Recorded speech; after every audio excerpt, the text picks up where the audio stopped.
Hi, good morning, everybody. Again, this is Carrie Dubiel. I am the Digital and Learning Services Manager for the Twinsburg Public Library, and today's topic is WordPress, 10 tips for a better site. I just want to get started with a couple of notes about myself and about WordPress. This class assumes that you have some familiarity with WordPress already. So if you are a beginner and you're not sure about some things, we do have a beginner class that's available on YouTube through our training site. And then we also have a new learning resource if you're not already familiar with it. It's called Udemy, U-D-E-M-Y. And there are lots of WordPress classes on there, and a lot of them have beginner material in them. So there's a lot of resources for you if you're not sure about some things that we're talking about today. But again, this session assumes some familiarity with WordPress. A little bit about me. I am not a developer. I'm a user. So all my WordPress knowledge is from using my own website, using my podcast website, which I'll show you, and some other WordPress things. I've been using WordPress for about 5 years or so. I'm self-taught. I learned through a book called Teach Yourself Visually WordPress, which you can get here at the library, and through kind of my own web research. I've also taken the classes on Udemy, so that's where my web knowledge sort of comes from. I'm not a professional. There are professionals out there if you want that, but this class is kind of going to the next level from the basic class, which we held last year. And I apologize, there's a little bit of ceiling noise in here for some reason. I'm not sure what's going on, but I apologize if it's a little bit loud. All right, so we're going to get started with our first tip. And our first tip is knowing the difference between WordPress.com and WordPress.org. So if you can say in the chat, what's your familiarity with WordPress.com and WordPress.org? Do you understand the difference? Do you need a rundown of it? I'm going to give you a rundown either way. But tell me what you know about it, if you can. Pretty familiar? Okay, great.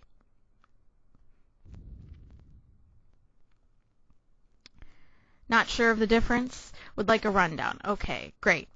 All right, so WordPress.com is the free website that you can get online through WordPress. So it's a little bit confusing to explain, but you should be able to see my screen and my dashboard, which we're going to be talking about. This is a WordPress.com site. So as you can see up here at the top, just use my little highlighter here. See how our URL is, Chantel is our fake employee here at the library. She is, everything that she does is because we didn't want to use a real employee's website. She's our custom employee, and this is her WordPress site. So it's chanteltpl.wordpress.com. So Chantel doesn't have her own domain name. It's at WordPress.com. So WordPress.com hosts the site. Everything that we do is through them. We didn't have to register a domain name. We haven't paid for any upgrades to her website. This is just a basic free site. WordPress.org is an installation of WordPress for a site that's hosted with another company. So if you have your website through, for example, GoDaddy or Bluehost or one of those other hosting companies, you can install WordPress.org as a free open source content management system, or CMS is what they call it. And you can use the WordPress tools, but it's completely controlled by you as opposed to being controlled by WordPress. So I hope that makes sense. WordPress.org is open source. It's nonprofit. WordPress.com is for profit. It's through a business. So WordPress.com can sell you. As you can see, there are things like Go Premium. You can purchase different tools through WordPress. but if you want your own hosting, your own control, then you would use WordPress.org. Either way, you're going to have to pay something unless you are very smart and you can host your own server.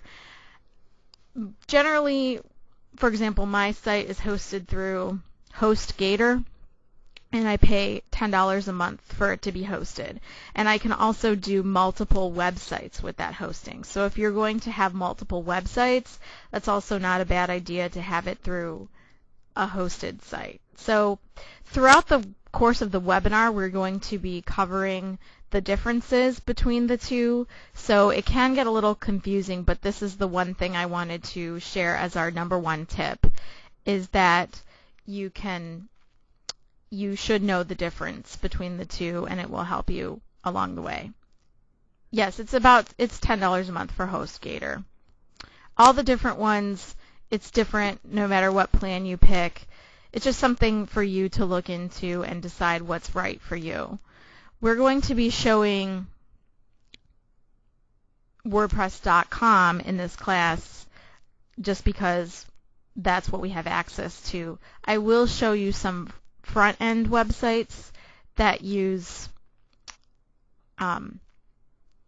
WordPress.org, so you should be able to see there's no difference from the front end, but on the back end. The dashboard is the same from what I can tell. I generally use WordPress.org myself, so what I've done on WordPress.com is all on Chantel's website, and from what I can see, there's not a lot of differences in how the dashboard looks, but there are some differences in the functionality, which we're going to be talking about. And again, Crystal's going to keep track of all the questions so that I can make sure I answer them throughout the session. So we're going to move on to tip number 2, which is picking a theme. So I hope that you all have themes for your website, and you can see Chantel's site right over here. And the way that you go to add a new theme is you go over here to the left-hand side and you go to Appearance, and then you go to Themes. But before I talk about how to install a theme, we're going to talk a little bit about choosing a theme. And since some of you want to maximize your use of WordPress and get the most bang for your buck when it comes to your visitors, we want to talk a little bit about what kind of a theme that you want to pick. So first, think about the type of website that you have. Is it your company? Somebody mentioned they had a club. I like to use the example of my husband is a photographer, so on his website he wants to make sure that he has the ability to show off his pictures on his site. As you can see, these themes here, they look very different, and they can be customized quite a bit, and we'll talk about that next. But on the main screen here, you can kind of take a look at the themes, and do they reflect what you want for your business or your club. Content is more important than the design, so you want to make sure that it's not too cluttered, that it's easy for people to see what you want them to see. So for example, this here, again to the photography example, Cubic, this theme right here is a good one for photographers because you can see all these great pictures right here. They're just right on the main screen. You generally don't want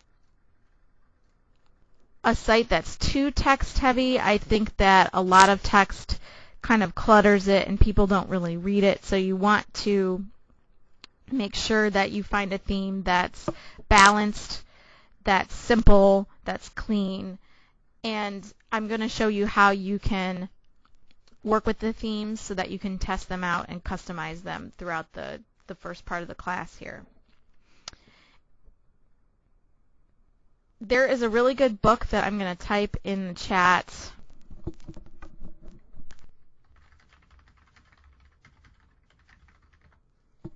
It's Don't Make Me Think by Steve Krug, and that is a really good book that talks about how to build a website that people are going to understand, how to decide what menus, what names should be on the menus, things like that, how to figure out where users are going to go when they get onto your website. I really like that book. It lays it all out in plain language. So when you're thinking about what theme you want, if you can get a hold of that book and take a look at it, it'll help you a lot along the way. If you decide to pay for a theme, you don't necessarily have to pay for a theme. As you can see, some of these are a little bit pricey. You can get by without. I have never paid for one. But if you decide it's something you really want to do, make sure that, first of all, that the theme is responsive. So that means that what responsive means is that you can view them on mobile devices. So on your iPad, on your phone, that the theme will respond to whatever device that you're viewing it on. And if you are paying for a theme, make sure that you look for a theme that is recently updated and has possibly an active support. So if you click on, let's say, Creative Portfolio, it's by Professional Themes. So that's their website. So if you're going to pay a whole lot for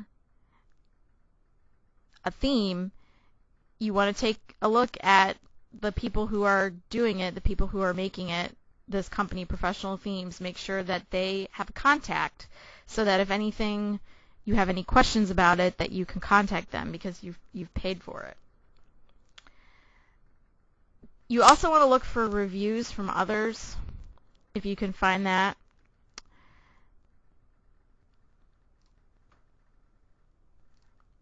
I generally, when I'm looking for reviews, I will kind of Google around and see what's there and just see, Creative Portfolio Theme support or Creative Portfolio Theme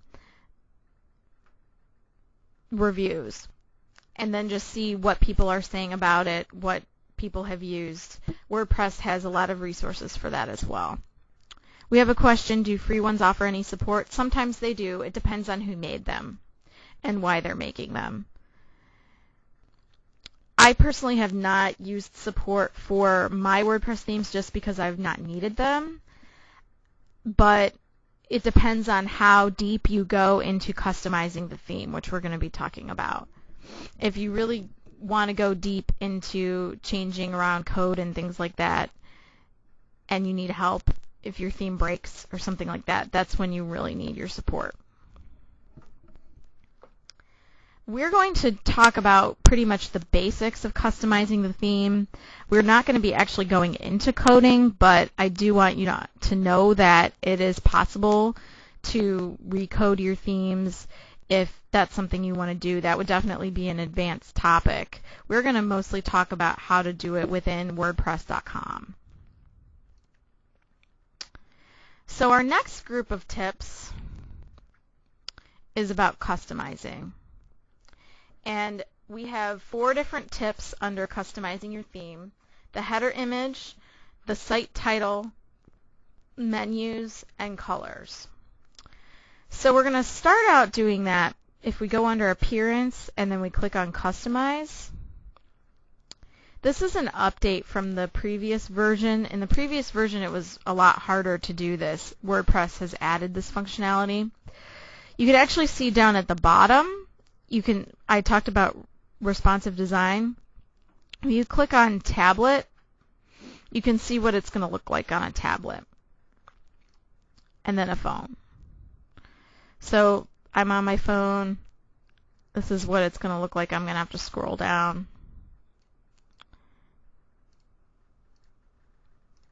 And then there's different things I can click on. I'm going to go back to desktop for a second. Up here on the right-hand side, this is where we can customize all the different things I talked about. So the first thing is the header image. And the reason you want a different header image is because usually it's very plain. So this is a place that you could put in, let's say, your logo. So right now we don't have a header image, so you just click on header image and then you say add new image. And then from there you can upload a file. So you can click on upload files, and then you can drag and drop them in, or you can select a file. Let's see if I can find a file to use.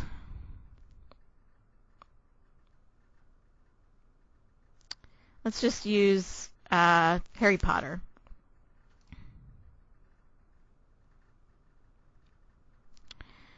So I can say select and crop, and then I can do whatever I want. This was a program the library recently had about Valentine's Day at Hogwarts.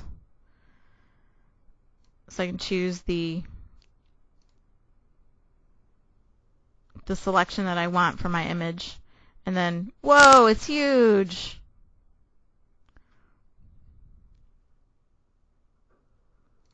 So look at that. Look how big my header image is. Definitely want to go back and work on that.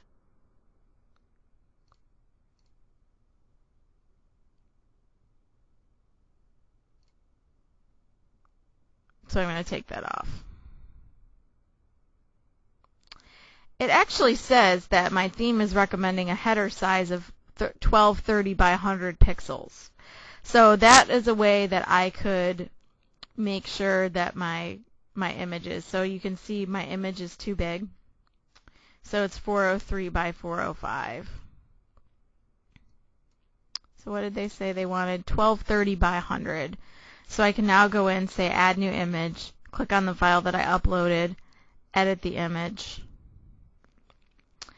and then it will let me type it in. So what did I say? 1200 by 120.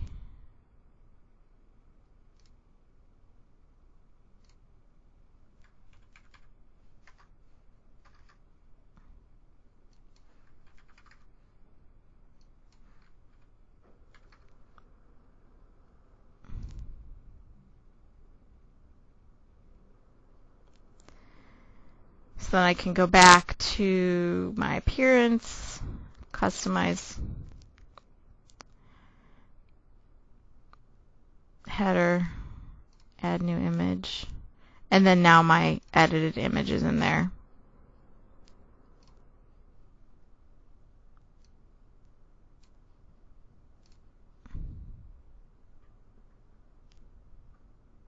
So now that's a little better. So then now I have a header image.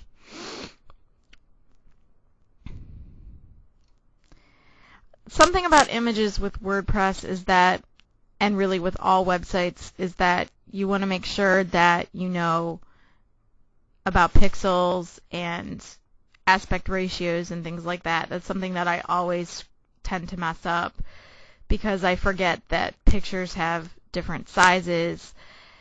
So the nice thing about this is that WordPress kind of guides you through it. And if I wanted to put in a new one, all I would have to do is hit add new image, and then I could upload another file, or I could crop the file like I just showed if I needed to as well. As you can see, this is kind of fuzzy.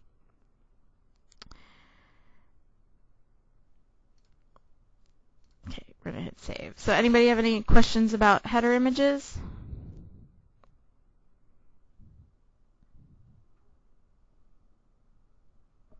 Okay, you might think of some as we go on. I'm going to go ahead on to site title.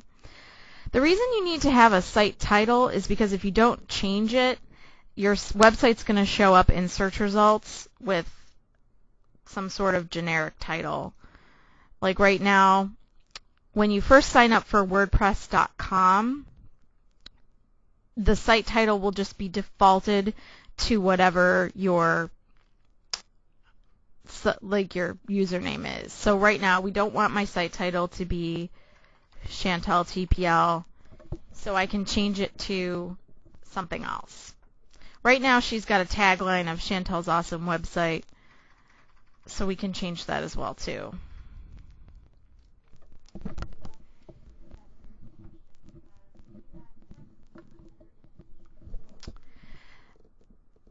I don't think so. You can add right now that we're going to put in the site title that will add text to the site title.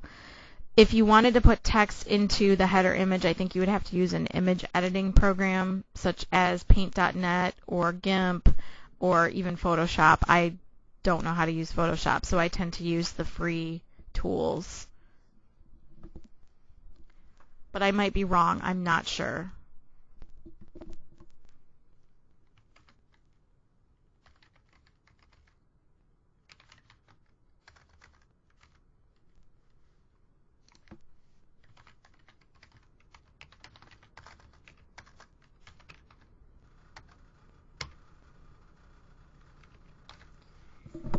For some reason, Crystal's keyboard doesn't want to show me doesn't want to use an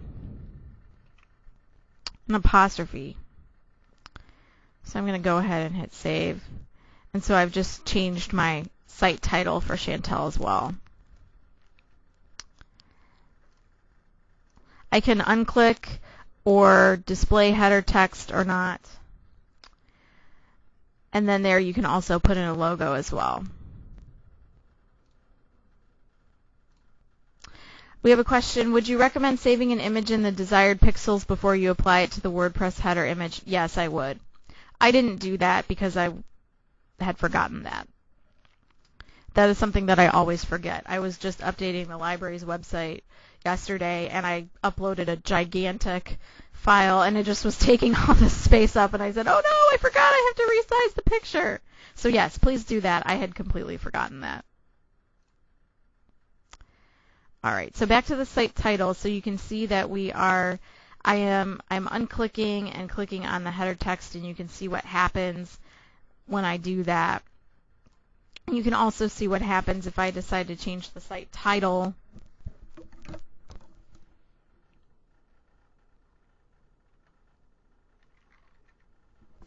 It changes.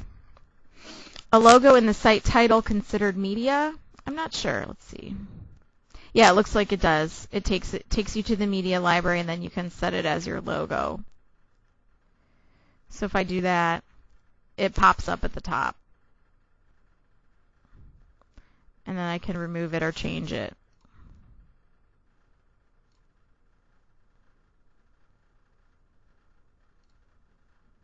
So everybody understands why that's important, because it shows up in search bar results and things like that.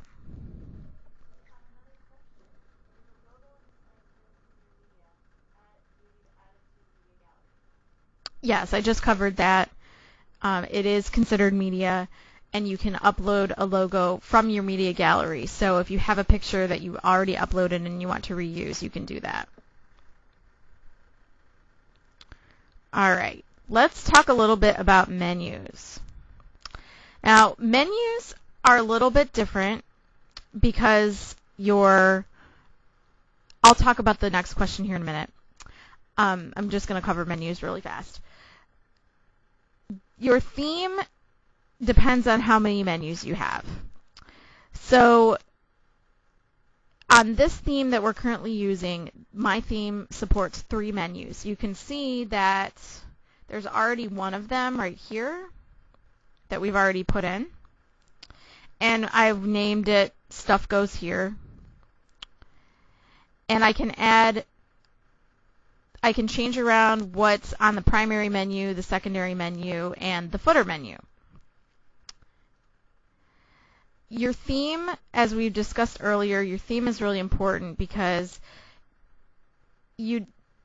when you think about your content, you have to decide what goes in your menus. So for example, on the library website, we have different menus for books, movies, and more. We have research databases. We have about the library. So we have a lot of different things that we have to keep in those menus. One thing about menus is that those content items that are there are going to be static content. So if you've taken the beginner class, you know that we have static content and temporary content. So the temporary content will be like the blogs and updates, so news, things like that go away after they're not time relevant. Menus are going to be things that stay on all the time. So basic pages. Let's say, for example, you own a business and you're an editor and you want to have a website or a page for your editing services. So that page is always going to be there no matter what. Maybe an About Me page, things like that. Menus are the links to the pages.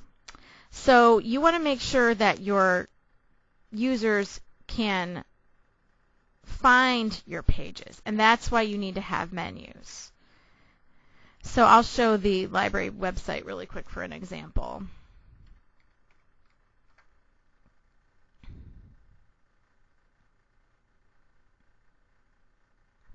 So this is twinsburglibrary.org, and as you can see, there's all these menus, and then these drop-down menus, like for example, here's our notary services page.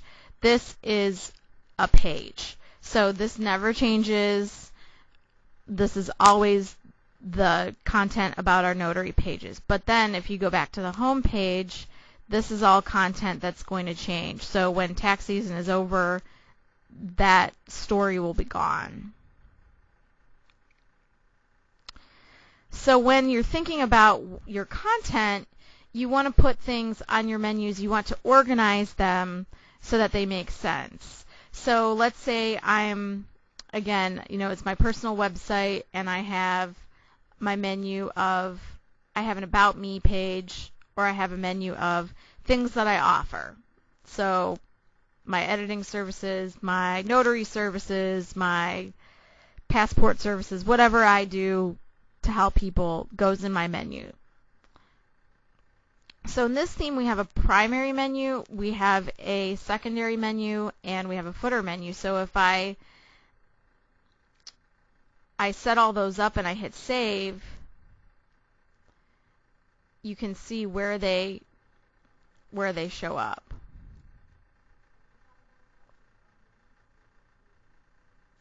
Yes, I covered that as well. They're not the same, but menus link to pages. I know it's a little bit confusing. So if I wanted to go back to creating new menus, from my custom design is how I set up my menus, but if I want to create new ones, I go back to Appearance, and then here I can create a new page, or new menu, excuse me.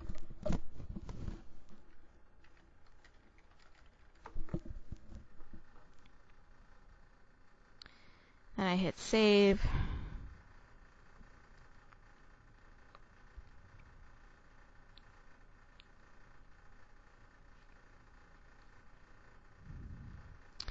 And then I have a list of my pages here on the left-hand side, and I can add them to my menu.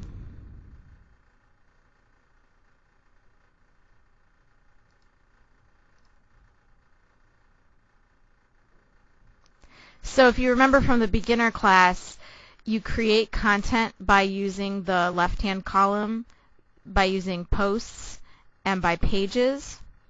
For these menus, you want to make pages because those are going to be static. They're not going to change. And then when you add those pages, then you can add them to your menu over here. And then you can go to Save, and then you can go back to Customize, and then Menus, and then you can say what menu goes where. So now it's my second menu. And here's my menu. So now I have links that I just added to pages. There's two different ones. And then it takes me to the information about Chantel's editing service.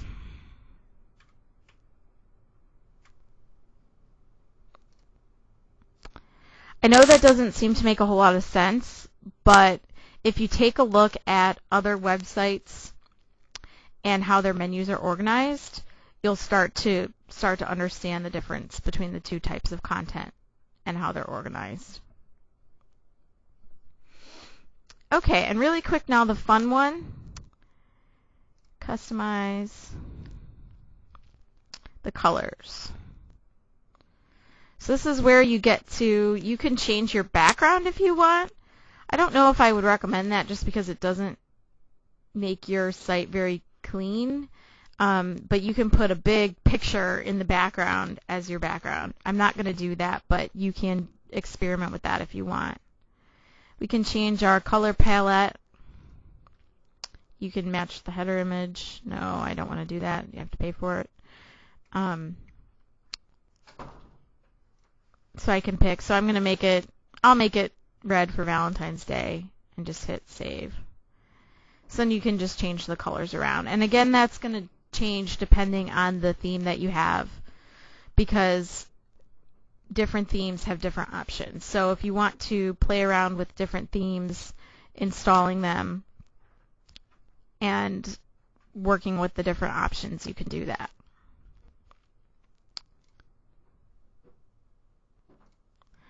All right, let's go back.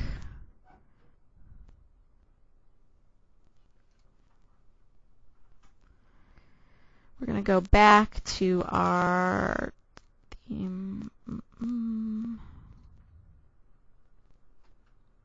All right, we're back to our dashboard here.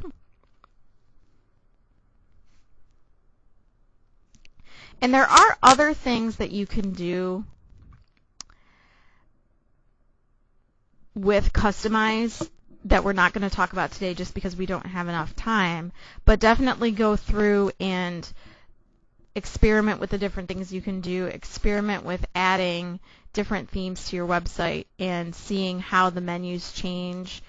Think about, what I've often done is drawn something out the way I want it to look and then go back in and map it out in WordPress after I've decided what I want my website to look like. And again, be thinking about your content, be thinking about your business and what your users really want to find. And that Steve Krug book is a really good way to kind of get into that. So the next thing we're going to talk about is widgets. Actually, tip number 4 and tip number 5, or actually no, we're on tip number 7, which is add a widget. And then tip number 8 is understanding plugins. So these are two different ones that are they can be a little bit confusing for people. So does anybody know what a widget is or a plugin? I'm going to go ahead and pull up another website so I can show you an example.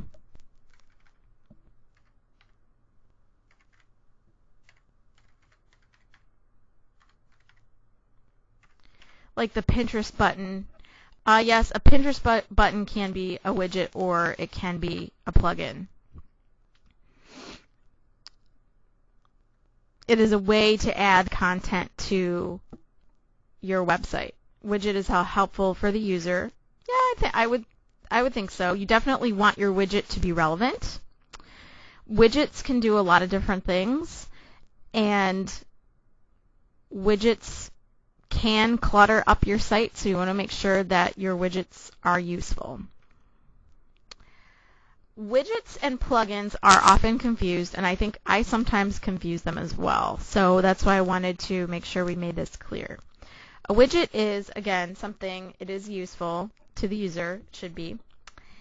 And what a widget does is it adds content to your sidebar. So it can be the social media, which we're going to talk about later in more detail.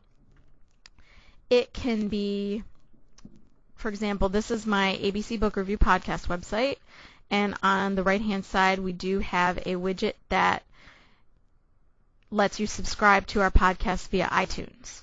So it'll take you out to a different website, and it will do something. We also have a Goodreads widget. It looks like there's something wrong with our Goodreads widget, so it's a good thing that we came over here because it's not actually showing up. But what that widget does is it pulls in content from Goodreads, which is a social media site as well. So at some point I'm going to have to go back into my dashboard and fix that widget. Plugins are something that you can download into your WordPress installation, and the plugins do something to the website. Not necessarily put content on the website, but it does something helpful for you, maybe on the back end. Plugins can only be used on WordPress.org websites. They can't be used on WordPress.com. However, because WordPress.com is through a company and their job is to support WordPress sites, there are a lot of things you can do through WordPress widgets if you don't have a hosted site. So we're going to cover widgets first, and then we're going to cover plugins.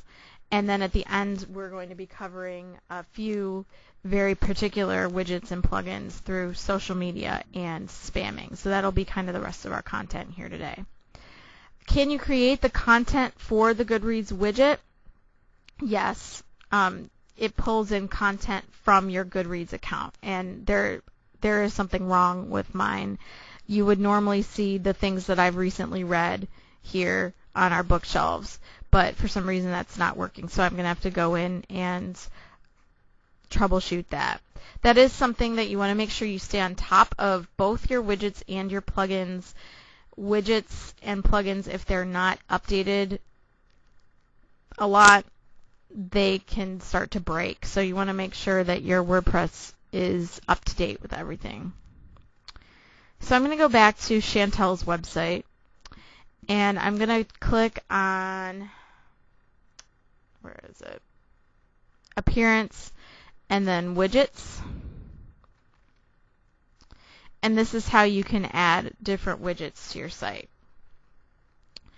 So this particular theme has front page 1, front page 2, front page 3. I have footer 1, I have footer 2, and footer 3. And then I also have a sidebar. So there's a lot of different places that I can put widgets. But that doesn't necessarily mean that I want to put all those widgets. On the left here, there's all these different widgets that you can add. And when we talk about social media, we'll talk about some of those social media ones, because I know that a lot of people are interested in that. You can, let's say I want to take the search bar out. I just click on it, and then I drag it over. And then it's gone from my sidebar. I can take recent posts off. I can take recent comments off. Meta. And then all on the left-hand side, all of these things will explain what the widget does.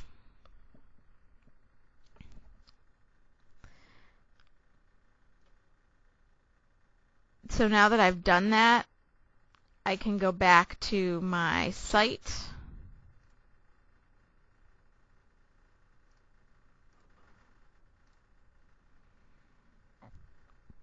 And you can see that all the things I took off are gone from the right-hand side. So with those widgets gone, it's a little bit more uncluttered now. So then I'll go back to my dashboard.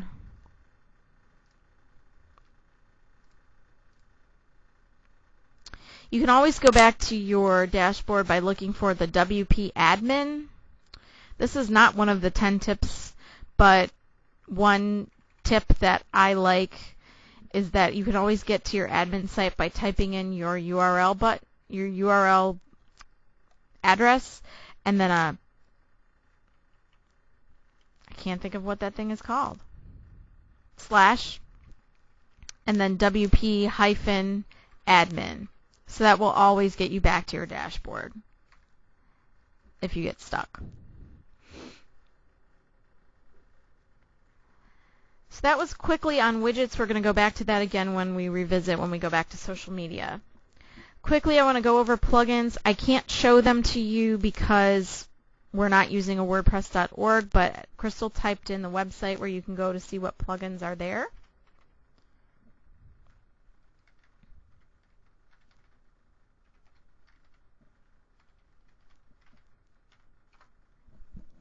There are lots of plugins.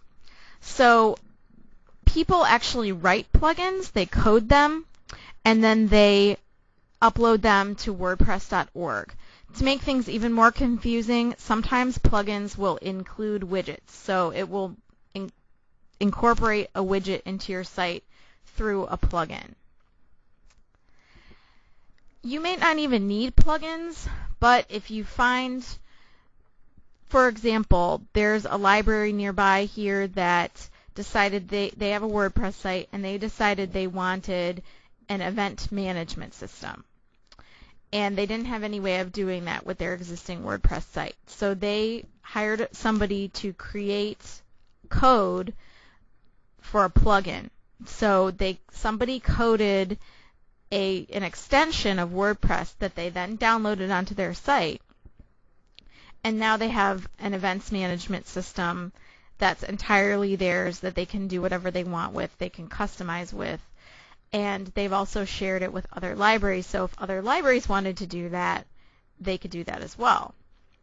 So if you know what plugins are, if you're comfortable with your own site through WordPress.org or a hosted site, this might be something that you move on to once you've kind of put together a WordPress.com site and you know your way around it, moving up to the WordPress.org and starting to add plugins, experimenting with them, seeing what can they do. One that I have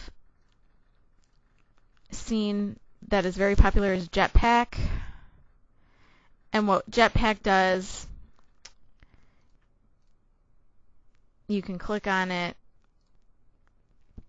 and it will tell you everything that it can do. I'm thinking about installing it on my site because it gives you different things for visitor engagement, content, speeding up your site performance, and security, which we're also going to talk about security a little bit as well. There's also more options, so you can add galleries, carousels, contact forms, things like that. So the plugin will tell you, in the plugin directory, it will tell you what the plugin can do. Really quickly, before I then answer the next question, is that for plugins, it's very similar to themes. You want to make sure that you're looking at themes, or plugins that are updated recently, plugins that have good ratings, good reviews, number of downloads. So you can see on the right-hand side, Jetpack has 3.9 out of 5 stars. You can see the authors. One of these authors has written 70 plugins, so you know that these people have used this. There's a pretty active support forum. So I'd say this plugin is a good contender.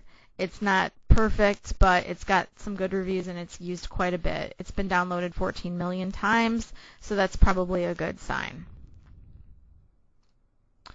I would recommend only using plugins if you know what you want and why you want it. And when you think about your content, you'll start to see, when we talk a little bit more about social media and security, you'll start to understand why you might need a plugin or a widget. Is converting a WordPress.com site to a .org site pretty seamless? I don't know. I've never done it. So that would be something I would have to look into, which I can, and I can get back to you if you'd like.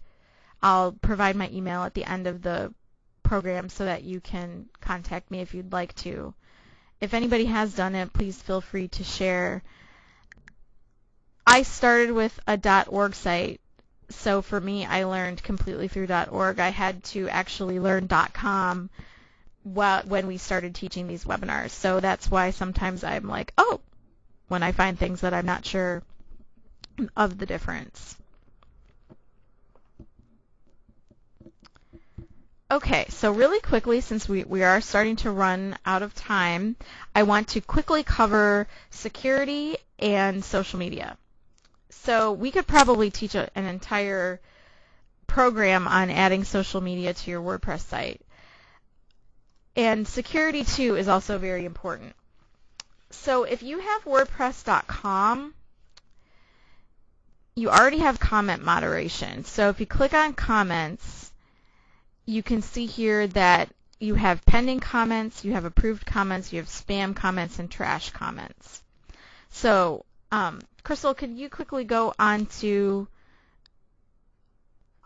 Chantel's website and make a comment so that they can see what it looks like? So I'm going to pull up her website in another window here.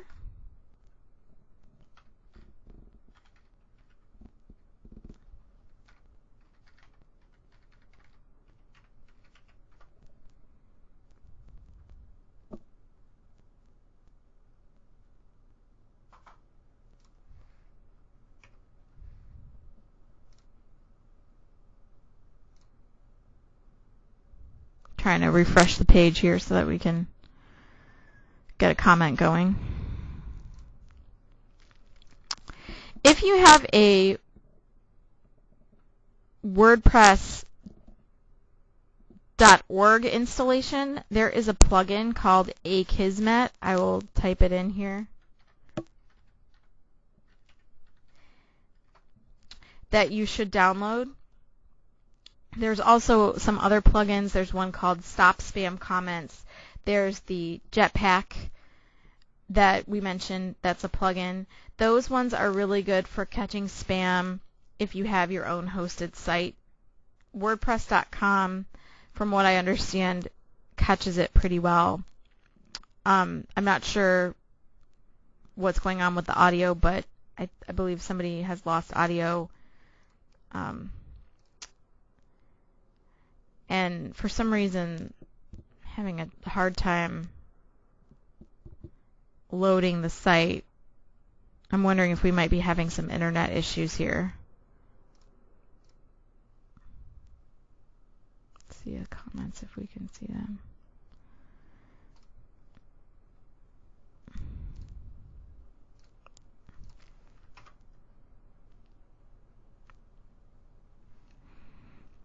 I think we might be having some internet issues here. But I will quickly continue moving forward, and then we can always come back to this. So normally on both WordPress.com and WordPress.org, there would be a comment here, and then you would have the option to unapprove, approve, mark as spam, and move to trash. So you want to make sure that these comments are being filtered into your comment approval process. You want to make sure that you have a comment approval process in place, whatever that may be, depending on whether you have WordPress.com or WordPress.org. If you do have WordPress.org, I definitely recommend that Akismet plugin because it catches all my spam. It sends me an email when I get a comment. I click on approve or unapprove depending on whether or not it's spam, and then it lets me get rid of all the spam that I have. So that way I don't have to worry about that stuff cluttering my website and people getting in through security holes and possibly taking my website down. So you want to make sure you have some good plans in place for your spam. All right. And then I'm going to go back to the widgets so that we can talk about social media. Now, I know that, like I said, we could do, now we have a comment. Great. All right, so Crystal made a comment, so I can just hit approve. And now we have the comment on our page. If I didn't like it, I could spam it, I could trash it, I could reply directly to the comment. I can edit the comment even, so if somebody's posted something that you don't want, you can always go back and change it. All right, so I'm going to go back to appearance, and then I'm going to go back to widgets. And we're going to talk a little bit about social media and what we can do. Now, again, we're going to think about our content. So what social media do you have for your business or your club? Do you have Facebook? Do you have Twitter? Do you have Pinterest? And what do you want on your site? Do you want a link to Facebook? Do you want to be able to push a link from your Facebook to your, like from your WordPress blog to your Facebook page? Do you want a like button? What else is there? Sometimes you can see different feeds. So like if you have a Flickr site, you can actually push the Flickr content to your WordPress site. There's lots of different options, and there's lots of different things that you can do. And what you want to do depends on whether or not you can use widgets or plugins. So for example, Chantel has a Facebook like box on her website. And I believe it's under footer 1. So under footer 1, there is a Facebook like box widget. So if I wanted to add a Facebook like box to my site, I would pull the widget over, place it where I want it. She's already got it there, so I'm not going to do that. And then under the drop-down menu here, you can customize the widget. So Chantel's website links to the library page. You must use a Facebook page URL here, and then you can say how big you want your box to be, the width and the height, the color scheme. Do you want a border, profile photos, a profile stream? So you can customize the appearance of your social media. So then you would just hit save, and then it shows up. Let's see if I can get her to show up. For some reason, I can't show what the like box looks like. Oh, there it goes. Great. So if you scroll down, here's what it looks like. That's Twinsburg Public Library like. You can just go ahead and like it right from there. Back on my dashboard, let's say I didn't want my Facebook like box to be on footer 1. I can move it to my sidebar.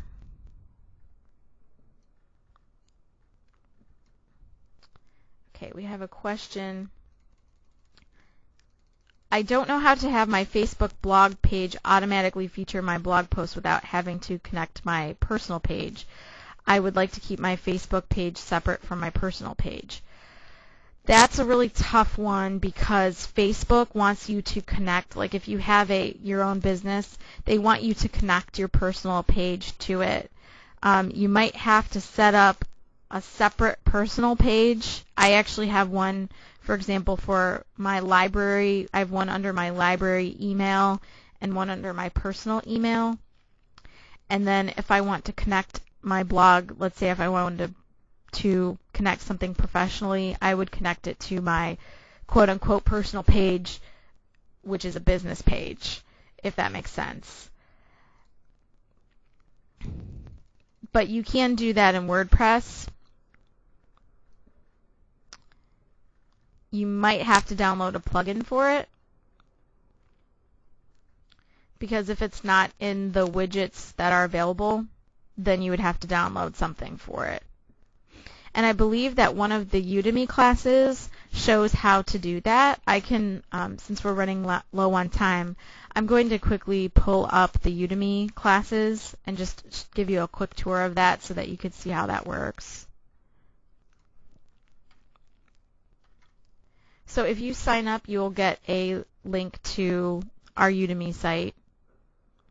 You don't have a login and password unless you sign up for it.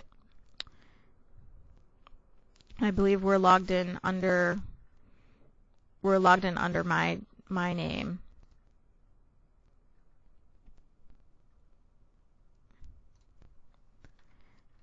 So once you get a login, you can type in WordPress.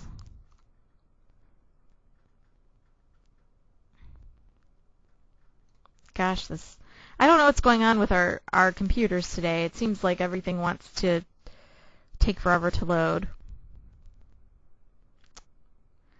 But once you get a link to our Udemy website, you can search for WordPress if it's working, and you can sign up for the WordPress class. And I know that they cover, in one of the classes, they covered how to add the widget that will push your WordPress posts to Facebook. So when you're thinking about your content, you want to go think about how do I want my social media to show up on my WordPress site, and how do I want my WordPress site to show up on my Facebook page or my other social media, if that makes sense. Think about how you want to use your social media and then go out to the widgets and the plugins from there and decide what you want. So I'll go back to ABC Book Review for an example really quickly. So this is my podcast, the ABC Book Reviews. We've been doing it for about 8 years. It is affiliated with the library, but it has its own WordPress site because to put all this stuff on the library website would clutter it up. So we do have a Facebook page. We have a link to it, and that is a plugin up there at the top. And then we have on the right-hand side, these are widgets. So iTunes and Goodreads, those are both widgets.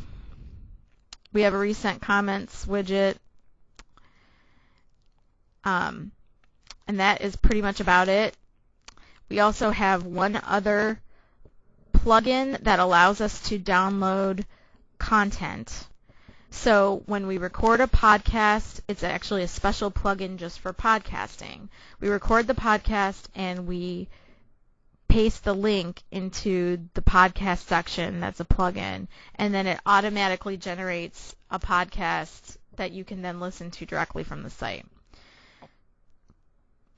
We have a special theme that incorporates a slider bar, and then up here at the top we also have, these are static pages. So if you click on Meet Beth and Carrie, that's always going to be the same. There's our pictures, there's the content that's about us, and how to contact us, things like that. So it's a very basic site, but those are all the things that we do to kind of keep it updated. So I wish that we had some more time, but it is just about time to stop. And again, I also wish that some of these things would have loaded. But again, I'm going to type my email in the chat box. I know that there was also a question about logos earlier on that I wanted to make sure I touched on.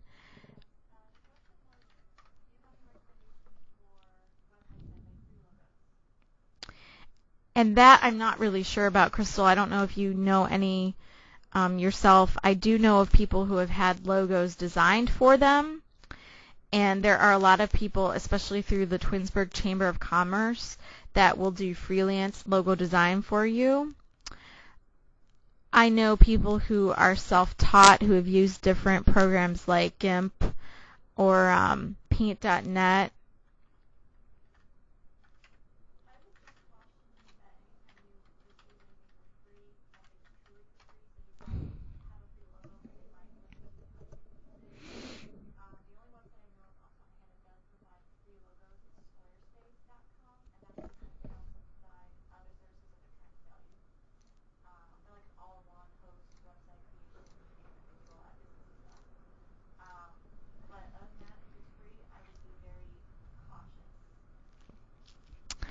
We did talk a little bit about how to you can get customized themes, you can get plugins, there are various things that you can pay for, and it all depends on how much time you want to invest. There are people who do develop WordPress sites and they write code. We do not do that here. We've used pre-coded themes and plugins, and there's a lot out there. So as long as you look through the directory, as I mentioned, going through looking for those themes that are updated, that have support, good reviews, things like that, going back to your dashboard and then your appearance and then your themes, kind of installing different free themes. Like so, I think this one's free. So I can hit activate.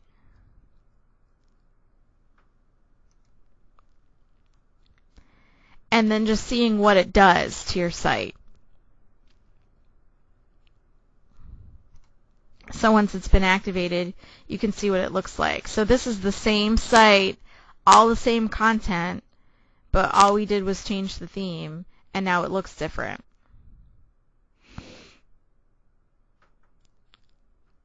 So there's just a lot of different options for that kind of thing. and going back to customizing it. Again, now this is going to look different because we have a different theme. So now I can change our color palette.